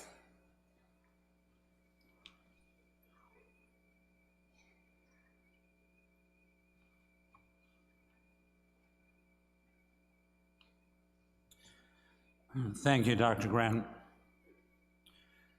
Ladies and gentlemen, a program like this does not simply happen. It takes a year's worth of planning and preparation by some people you have seen this afternoon and some you have not. I want to thank Ms. Eileen Romero and the staff of the Registrar's Office that made all of those diplomas appear. Behind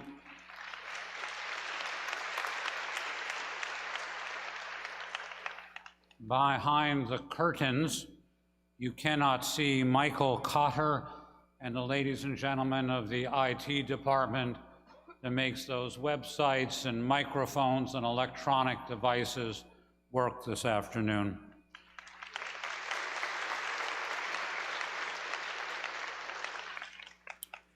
Our gratitude to Chief of Public Safety, Robert Lancia, and the officers of New York Medical College Public Safety and the State University of New York, Purchase, for keeping us all safe today.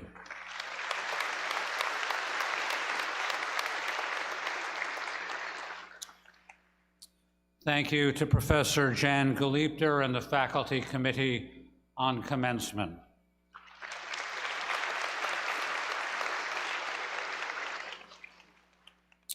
And somewhere in this auditorium, with a walkie-talkie on her hip and a clipboard in her hand, is Chief of Staff Vilma Bordenaro and the commencement committee that brought it all together. Thank you, Vilma.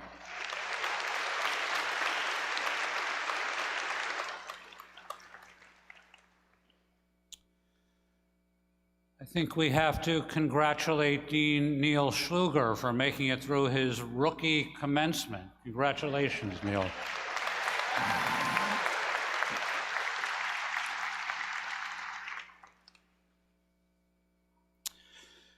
Ladies and gentlemen, when you have a job like mine, and if you have been reading the newspapers or watching the news the last couple of weeks, if you were like me, you'd spend a lot of time initially worrying about commencement.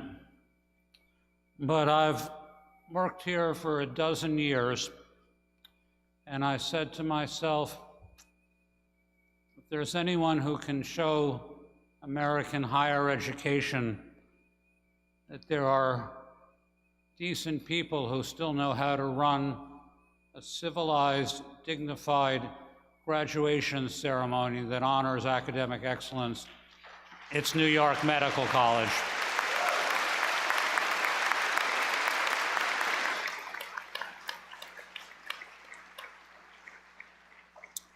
Thank you, everyone, for making that true.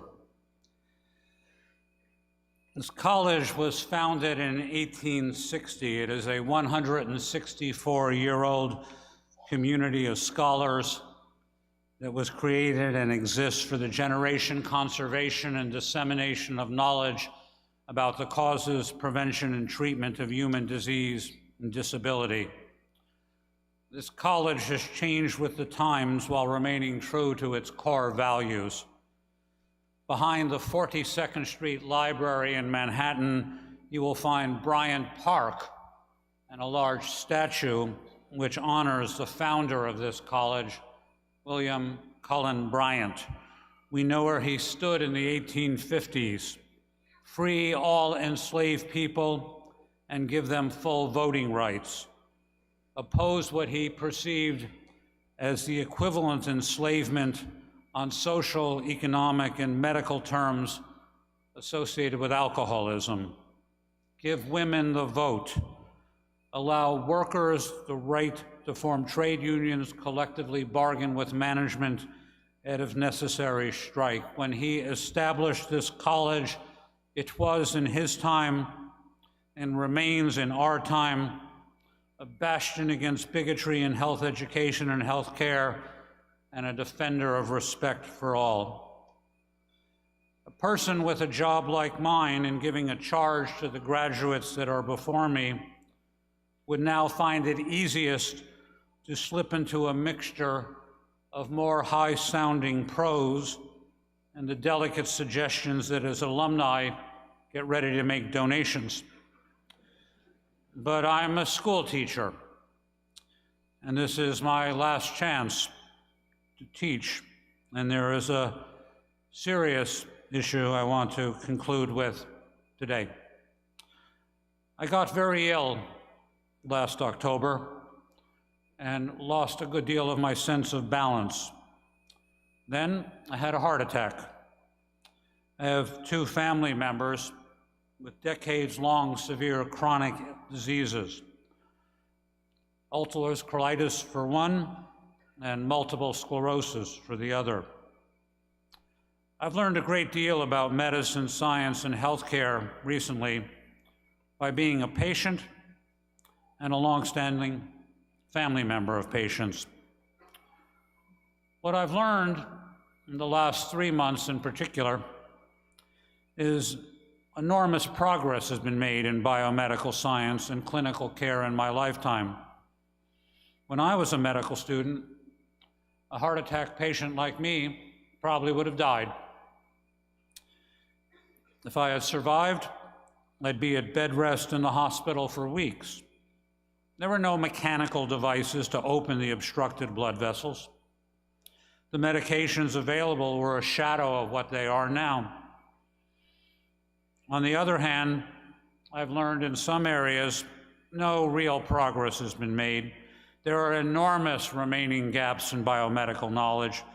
Now, in my personal experience in the management of balance disorders and the consequences of medication given for decades for multiple sclerosis, I have personally experienced a growing gap between delivering medical technology and healthcare providers demonstrating any concern or empathy.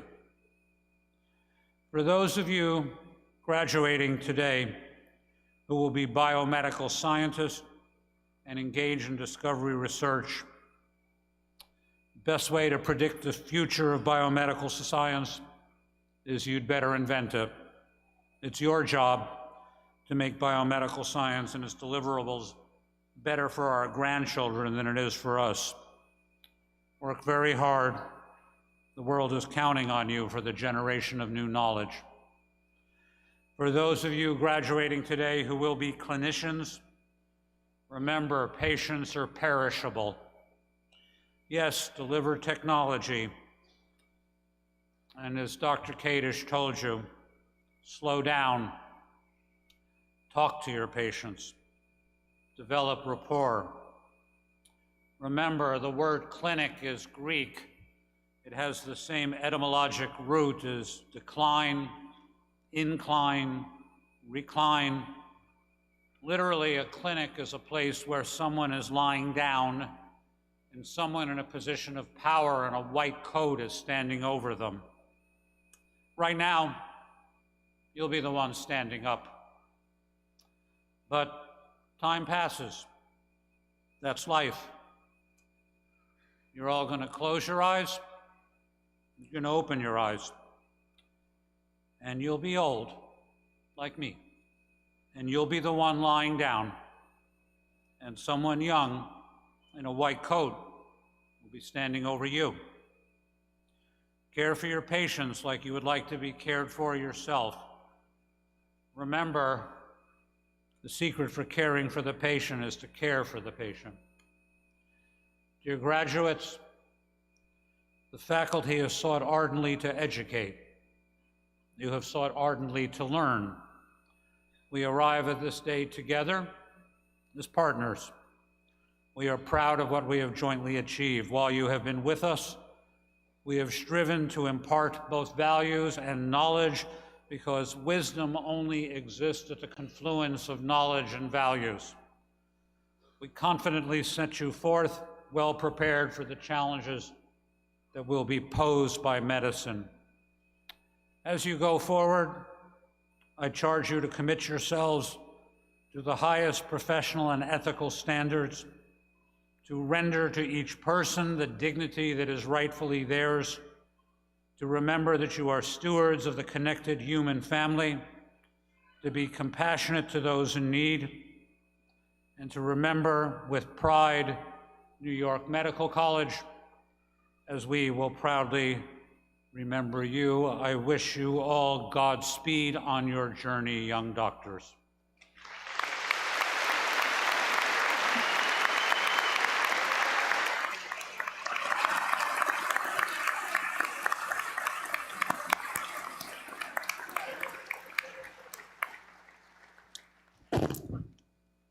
Reverend members of the clergy, Chairman Mark, trustees, President Kadish, Chancellor Halpern, deans, faculty, distinguished guests, graduates, parents and friends, the 165th commencement of New York Medical College is concluded.